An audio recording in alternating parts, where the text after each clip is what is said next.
सत्ता का दूसरा कार्यकाल और सवाल अब भी विपक्ष से। सवाल तो उससे होगा जिसके हाथ में ताकत हो, जिसके हाथ में पुलिस हो, संस्थाएं हो और मीडिया जिसके सामने नतमस्तक हो। सवाल तो उससे होगा ना। हम लेकर आए खबरों का एक ऐसा शो जिसमें सवाल होंगे सीधे, बेलाग और बेबाक उनसे जो सवालों से बचते हैं, जिनके हाथ में ताकत है। बेबाक सिर्फ द लाइव टीवी पर।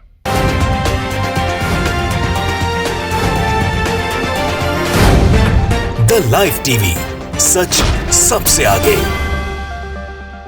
नमस्कार, आप देख रहे हैं बेबाक। मैं अभिसार शर्मा। अलोकतांत्रिक, घोर अन्याय और शर्मनाक। बिहार विधानसभा में जो मंजर हमने देखा दोस्तों, यही 3 शब्द मेरे जहन में आ रहे हैं। किस तरह से लोकतंत्र को कुचला गया, किस तरह से चुने हुए विधायकों पर दमन किया गया। और नीतीश कुमार जी, मैं पूरी जिम्मेदारी से कह रहा हूं कि जो तमगा आप एक अरसे से अपने कंधे पर लगाए घूम रहे थे सुशासन बाबू का, वो तमगा आपको लगाने का कोई अधिकार नहीं है। वो तमगा आपको लगाने का एक अरसे से अधिकार नहीं है, जो मैं आगे प्रमाणित करने वाला हूं। मगर दोस्तों, जो तस्वीर सामने उभर कर आई है ना, वो बहुत ही शर्मनाक है। सिर्फ बिहार के लिए नहीं, पूरे देश के लिए। सबसे पहले दोस्तों, ये तस्वीर देखिए। सफेद शर्ट पहने ये आदमी जो है, एक विधायक की बेरहमी से पिटाई कर रहा है। कुछ पत्रकार ये भी कह रहे हैं कि पुलिस वाले जो हैं, वो यहां पर विधायकों की पिटाई कर रहे हैं। मुझे जो दिखाई दे रहा है, उसमें पुलिस वाला एक शख्स जो है, उसने जिस शख्स की पिटाई की जा रही है उसके साथ वो लगातार चल रहा है। मगर बड़ी बात यह कि जो आदमी पिटाई कर रहा है इस सफेद शर्ट पहने हुए, उस पर कोई एक्शन नहीं कर रही पुलिस। आपको याद होगा दोस्तों, चाहे जेएनयू हो, जामिया मिलिया हो, या फिर आपको याद होगा जब मनीष सिसोदिया, जो कि दिल्ली के उप मुख्यमंत्री हैं, उनके घर में जब बीजेपी के कार्यकर्ताओं ने प्रवेश किया था, तब यह पुलिस हाथ पे हाथ धरे बैठी रही। वही नजारा जो है अब हम बिहार विधानसभा में देख रहे हैं। बाकी शर्मनाक करने वाली तस्वीरें हैं। मैं जानता हूं आप लोगों में से कुछ लोग कहेंगे कि पुलिस ने बहादुरी का परिचय दिया है, राजनेताओं के खिलाफ आवाज बुलंद करके, अपना दम दिखा के। हद की बात यह है दोस्तों कि इसे मर्दानगी का प्रमाण माने जाने लगा है। यानी कि जो विपक्ष में है, उस पर अपना दमन, उस पर अपना धौंस दिखाना, चाहे पुलिस हो, प्रशासन हो या इस देश का पालतू मीडिया। ये उंगली सिर्फ उठा सकते हैं उनके खिलाफ जो सत्ता में नहीं है, जिनके हाथ में ताकत नहीं है। और यही बिहार विधानसभा के अंदर हुआ। अभी दूसरी तस्वीर देखिए, किस तरह से महिला विधायकों के साथ धक्का मुक्की जो है, वहां का प्रशासन, वहां की महिला पुलिस कर रही है। इस तस्वीर को आप कैसे जायज ठहराएंगे, बताइए मुझे। किस नजरिए से आप जायज ठहराएंगे? क्या बिहार विधानसभा में इस तरह की तस्वीर आपने कभी देखी है, जब पुलिसकर्मी इस तरह से महिला विधायकों के साथ धक्का मुक्की कर रहे हैं? और अब ये तीसरी तस्वीर, यहां पर एक विधायक जो है वो मूर्छित पड़ा हुआ है। ये कौन सी लोकतंत्र की तस्वीर है? और नीतीश जी, आप अपने आप को जयप्रकाश नारायण का चेला बोलते हैं। जयप्रकाश नारायण के आदर्शों के नाम पर इस देश के अंदर जितना प्रपंच, जितना फ्रॉड किया गया है ना दोस्तों, वो अप्रत्याशित है। और मानो सब एक ही मॉडल को फॉलो कर रहे हैं। जहां राजनेता कमजोर होता है, वो कहीं ना कहीं या तो हिंदू मुस्लिम की सियासत करता है या इस तरह की दमनकारी तस्वीरें पेश करता है। मिसाल के तौर पर उत्तर प्रदेश के मुख्यमंत्री योगी आदित्यनाथ, उसी तरह का दमन या तो सामाजिक कार्यकर्ताओं पर, विपक्ष के नेताओं पर, पत्रकारों पर, या फिर डॉक्टर कफील खान के पीछे जिस तरह से लोग पड़ गए थे। और वही मॉडल अपनाते हैं मामा जी, यानी कि मध्य प्रदेश के मुख्यमंत्री शिवराज चौहान। जब पहले सत्ता में थे तो एक नरमपंथी नेता की उनकी छवि थी, अटल जी से प्रेरित उनकी छवि थी। अब ठोक दूंगा, बजा दूंगा, लव जिहाद, बस इसी तरह की बातें। क्योंकि उन्हें पता है कि अगर मुझे सत्ता में बने रहना है तो मुझे कुछ लोगों का अनुसरण करना पड़ेगा। और वही अनुसरण नीतीश कुमार जो है वो कर रहे हैं। और नीतीश कुमार की बौखलाहट हम एक अरसे से देख रहे हैं दोस्तों। आपको याद होगा, क्योंकि जो तमाम तस्वीरें मैंने आपको पेश की हैं, वो एनडीटीवी के पत्रकार मनीष कुमार के ट्विटर हैंडल से हैं। और मैं उम्मीद कर रहा हूं कि एनडीटीवी ने इसे शिद्दत से उठाया होगा। मैं नहीं भूला हूं कि जब मनीष ने सवाल किया था नीतीश कुमार से, वो किस तरह से बौखला गए थे। चंद सवालों से बौखला रहे हैं। और ये वो शख्स हैं जिनमें देश और इस देश के उदारवादी जो हैं अपनी उम्मीद देख रहे थे। इनके बारे में कहा जा रहा था कि यही प्रधानमंत्री नरेंद्र मोदी को केंद्र में चुनौती देंगे, और इन्होंने ऐसा यू टर्न लिया जो आजाद भारत के इतिहास में शायद ही किसी ने लिया होगा।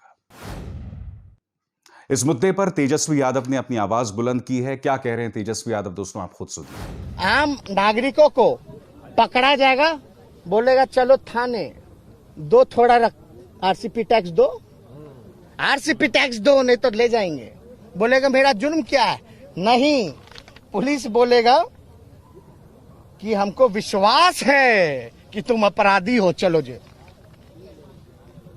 ये कानून है। तो मजाक बनाया जा रहा है, बहस करने की बात कर रहे हैं मुख्यमंत्री। हम तो चुनौती देते रहे, कब से कहां बहस करना, कब करना, आके करो ना। क्यों नहीं करते हैं? जब हम खड़े होते तो बोलने नहीं दिया जाता। एक एक चीज का जवाब हम लोग देंगे, एक एक चीज का। ये जो काला कानून लाया गया, जिस तरह से विधायकों को अपमानित करने का काम किया गया है, पत्रकारों को मारने का काम किया गया, ये एक पहली बार की घटना है क्या? पत्रकारों पर हाथ उठाना। इस सत्र में लगभग 2 बार पत्रकारों को पीटा गया। अरे अपराधियों को पकड़ो। मंत्री जो दारू बेचवाने का काम करता है उसको आप बचा के रखे हो। कब शराब का जो दुकान खोले हुए, काला धंधा जो शुरू किए हुए, उसको आप संरक्षण देंगे। सृजन घोटाले वाले को संरक्षण देंगे, बालिका गृह वाले को संरक्षण देंगे। तब क्या करी थी आपकी पुलिस? यकीनन दोस्तों, तेजस्वी यादव ये तमाम मुद्दे उठा रहे हैं, शिद्दत से उठा रहे हैं, क्योंकि आपको याद होगा कि जब बिहार में लॉकडाउन था और जब इन्होंने लॉकडाउन के नाम पर, कोरोना के नाम पर जांच की थी, तो करोड़ों का गड़बड़ झाला सामने उभर कर आया था। तब संसद विधानसभा के अंदर खड़े होकर किस तरह से तेजस्वी यादव ने अपनी आवाज बुलंद की थी, वो लम्हा आपको याद होगा। फिर से सुनिए। बिहार का डॉक्टर कोविड-19 पेशेंट के पास नहीं जा रहा है। मेरा नहीं कहना है, ये जो टीम आई थी, रिपोर्ट 3 सदस्य की टीम, वो कह रही है। क्यों नहीं जा रही है? क्यों नहीं जा रही है? क्योंकि उसको पीपीई किट उपलब्ध नहीं कराएंगे। शर्मनाक। और ये भी कह रहे थे सुशील मोदी, कोविड-19 के लिए भी हम लोग पैसा खर्च कर रहे हैं, इतना 1000 करोड़, तो पैसा जा कहां रहा है? किसके पॉकेट में जा रहा है? ये तो आपकी भारत सरकार कह रही है। और स्वास्थ्य मंत्री राज्य के बिहार के ही है। बात सुनिए आगे। The whole system has broken down. अब इससे ज्यादा शर्मनाक क्या हो सकता है? पूरा सिस्टम ही टूट गया, फट गया। The doctors fear that if they get infected, no one will look after them. यानी डॉक्टर इसलिए नहीं जा रहे कि भाई पीपी किट नहीं है, अगर हम चले जाएंगे तो हम ही को हो जाएगा, तो इलाज उनका कौन करेगा, डॉक्टर का? इस वजह से नहीं। ये केंद्र का रिपोर्ट है। As per union government, the Bihar government just not spending money on fighting कोविड-19। मतलब केंद्र सरकार कह रही है कि बिहार सरकार कोविड-19 में कोरोना के लिए पैसे नहीं खर्च कर रही है। अरे भाई, अद्भुत है डबल इंजन का सरकार। हाँ, उसी का सरकार कह रहा है कि पैसे नहीं खर्च कर रहा। और यही बेबाक में मैंने आपके सामने वो मुद्दा उठाया था कि कोरोना की जांच के नाम पर करोड़ों का गड़बड़ झाला हुआ है, और यहां तक कि कुछ लोगों की जो जांच हुई थी, उनके जो मोबाइल नंबर्स थे वो 0000000 थे। नीतीश जी, आप इसी राजनीतिक शून्यता की तरफ दौड़ रहे हैं। जो आपने तमाम राजनीतिक साख कमाई एक अरसे से, उस सबको आपने दफन कर दिया है। वाकई एक शर्मनाक लम्हा है। मगर यह तो आपका इतिहास बन गया है ना नीतीश जी। पत्रकारों के सवालों पर बौखलाहट, कोरोना के दौरान गड़बड़ झाला, यानी कि कौन कोरोना पर भी घोटाला कर सकता है भाई? और फिर मुजफ्फरनगर बालिका गृह कांड, आपकी अपनी एक मंत्री के पति के तार जुड़ रहे थे उस मामले में। आपने उसको न सिर्फ टिकट दी, बल्कि वो जो आरोपी था, मैं नहीं भूला हूं, पुलिस की गिरफ्त में उसकी मुस्कान। छोटी छोटी लड़कियों के साथ दुष्कर्म हुआ था, उनके साथ अन्याय हुआ था, और यह आदमी मुस्कुराता हुआ जा रहा था। आप जानते हैं क्यों? क्योंकि वो जानता था कि नीतीश कुमार के सुशासन में उसका कोई भी बाल बांका नहीं कर सकता। मैं दावे के साथ कह सकता हूं, जेल में उसकी पूरी आओ भगत रही होगी। मगर कर्म के सिद्धांत को याद रखिएगा। उन छोटी छोटी बच्चियों की हाय जो लगी है, जिन्होंने उन पर अत्याचार किया है, उसको ध्यान रखिएगा। मगर मुझे हैरत नहीं होती दोस्तों, लोकतंत्र के साथ ये मजाक, ये अन्याय, बिहार में जो ये तस्वीरें सामने उभर कर आई हैं, क्योंकि ये तो जयप्रकाश नारायण की सरजमी है ना। यहां पर ये तस्वीर उभर कर आ रही है, शॉकिंग है, मगर वही तस्वीर तो हम केंद्र में देख रहे हैं ना। जिस तरह से 3 किसान कानून पारित किए गए थे राज्यसभा में, आप भूल गए। और फिर राज्यसभा की जो सांसद हैं, रात भर महात्मा गांधी की मूर्ति के सामने वो वहां खड़े हुए थे, उस पर चर्चा तक नहीं करवाया सरकार ने। और नतीजा आपके सामने है। आप देख रहे हैं किस तरह से सिंघू बॉर्डर, टिकरी बॉर्डर पर वो किसान जो है अब भी खड़ा हुआ है। 300 किसान अब तक मारे जा चुके हैं। ये कोई कम आंकड़ा नहीं है और इस सरकार का दिल नहीं पसीज रहा है दोस्तों। उस किसान को लगातार बदनाम करने का प्रयास किया गया, मगर वो अपना हौसला नहीं हारा। वो देश भर में जा रहा है, वो पश्चिम बंगाल में जा रहा है, मध्य प्रदेश में जा रहा है, अपनी आवाज बुलंद करते हुए। वो तुमसे नहीं डरा है, तुम्हारे पालतू प्रचार तंत्र से नहीं डरा है। और पालतू प्रचार तंत्र से याद आया, बिहार के अंदर जो ये नंगी तस्वीरें आई हैं, क्या इस नपुंसक पालतू मीडिया ने उसे पूरे दमखम से दिखाया?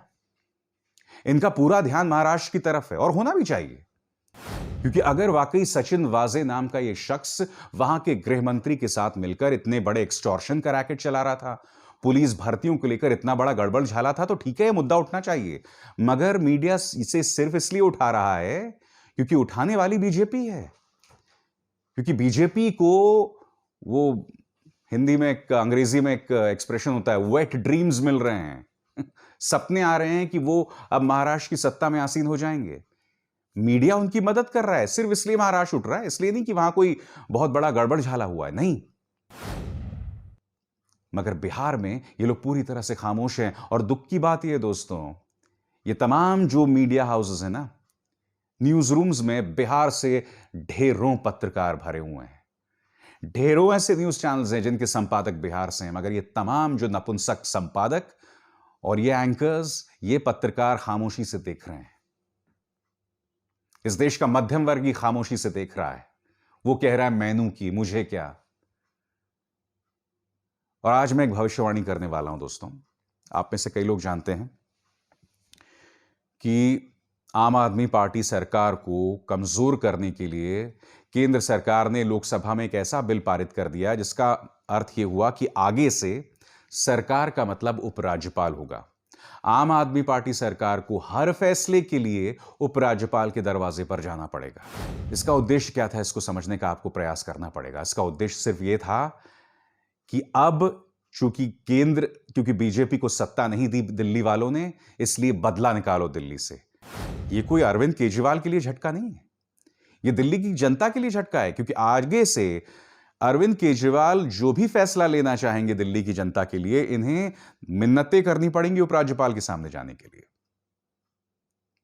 कुछ दिनों पहले आपने देखा होगा कि घर घर अनाज पहुंचाने पर, आपके दरवाजे तक अनाज पहुंचाने वाले एक छोटे से फैसले के लिए उपराज्यपाल ने उस पर अड़ंगी डाल दी। यानी कि 62 विधायकों की एक सरकार के कोई मायने नहीं है। आज की तारीख में माननीय रिंकिया के पापा यानी कि मनोज तिवारी या फिर आदेश गुप्ता, वो अरविंद केजरीवाल से ज्यादा ताकतवर हैं। कितनी शर्मनाक तस्वीर है दोस्तों। और यही उन्होंने जम्मू कश्मीर में किया था जब धारा 370 हटा दी थी अलोकतांत्रिक तरीके से, उसी तरह से राज्यपाल के दरवाजे से। कि जब इन्होंने फैसला लिया था उसे यूटी बनाने का, यानी यूनियन टेरिटरी, और धारा 370 हटाने का, तब भी राज्यपाल की मंजूरी मिली थी। जबकि इतना बड़ा फैसला, उसके लिए बहुत जरूरी था कि आप वहां की जनता से मशवरा करते, वहां के विधायकों से मशवरा करते। मगर तुमने क्या किया? भारत परस्त राजनेता फारूक अब्दुल्ला, उमर अब्दुल्ला, महबूबा मुफ्ती, जिनके साथ तुमने सरकार बनाई थी, सैफुद्दीन सोज, सबको तुमने जेल में बंद कर दिया। यानी कि तुम्हारे लिए भारत परस्त कश्मीरी नेता और पृथकतावादियों के बीच में कोई फर्क नहीं है। दुनिया भर को हमने कश्मीर को एक मॉडल के तौर पर पेश किया था कि देखिए भारत के अंदर लोकतंत्र कितना मजबूत है, मगर तुमने मजाक बना के रख दिया था उस लोकतंत्र को। वही तस्वीरें अब बिहार में भी दिखाई देती हैं, वही तस्वीरें दिल्ली में भी दिखाई दे रही हैं, कश्मीर में तो आपने देखा ही। यानी कि जहां जहां इनकी सत्ता नहीं है वहां वहां वो लोग रौंद रहे हैं। मगर मैं उम्मीद करता हूं दोस्तों, मुझे ना मीडिया से कोई उम्मीद है, ना प्रशासन से उम्मीद है, सरकार का तो खैर अब विश्वास ही नहीं रहा है, बीजेपी का बिल्कुल विश्वास नहीं रहा है लोकतांत्रिक मूल्यों में।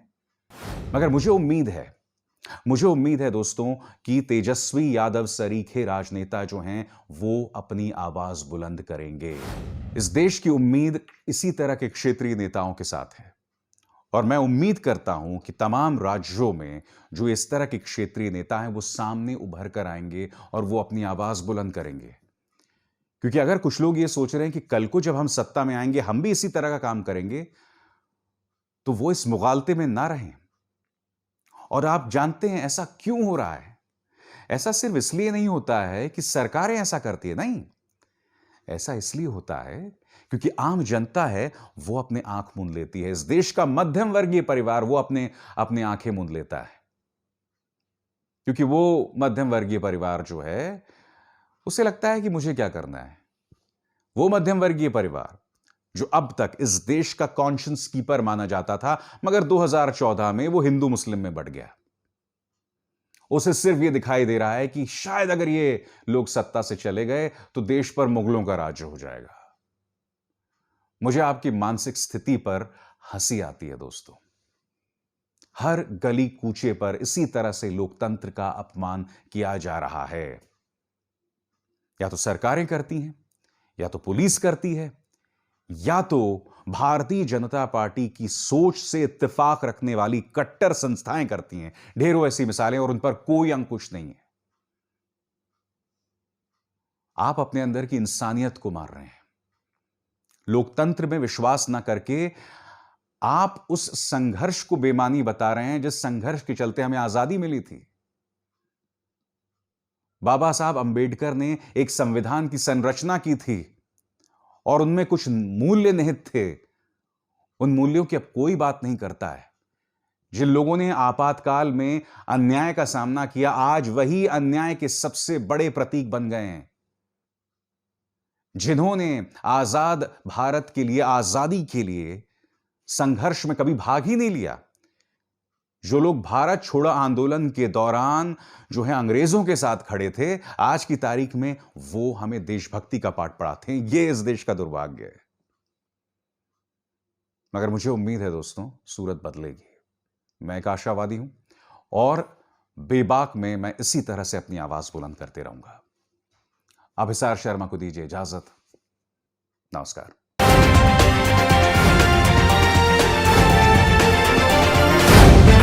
द लाइव टीवी, सच सबसे आगे।